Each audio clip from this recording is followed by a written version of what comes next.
Sushila Karki is the like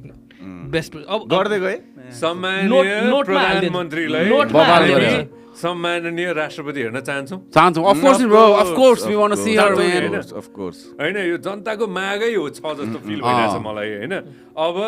के अरे सम्माननीय प्रधानमन्त्रीज्यू चाहिँ अब सम्माननीय राष्ट्रपति भएको चाहिँ भविष्यमा कस्तो मजा आउँथ्यो होला अनि राष्ट्रपति अल नन वर्ड अब कानुन सानुन यताउति सबै थाहा हुन्छ सल्लाह लिन नै दामी होइन श्रीमान हो नि जस्टिस हो नि कस्तो खतरा त्यो बेलामा जस उहाँको हातमा जाँदाखेरि चाहिँ एउटा कस्तो कानुन जानेको छ एटलिस्ट देश चाहिँ डुब्दैन अब अलिकति अप्ठ्यारो होला तर देश चाहिँ बच्यो कि जस्तो लाग्थ्यो यार मलाई र बचेछ पनि because nobody else would have done it अरू कसैको हातमा पावर गरिदियो अर्को 5 वर्ष खाइदिन्थ्यो ब्रो यसरी यार 6 महिनामा चुनाव गराउँथ्यो कसैले ब्रो गराउँदैन क्या मैले एक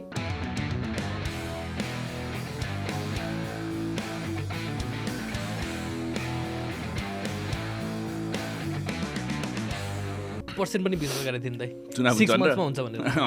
1% पोसिबलै नलाग्ने क्या लजिस्टिकली पोसिबल नलाग्दिने क्या अब हामीले चाहिँ पहिले केन्द्रले भनेको कारणले गर्दा केन्द्रको सूचना अनुसार चाहिँ भन्ने त्यस्तो के पनि छैन देश नो केन्द्र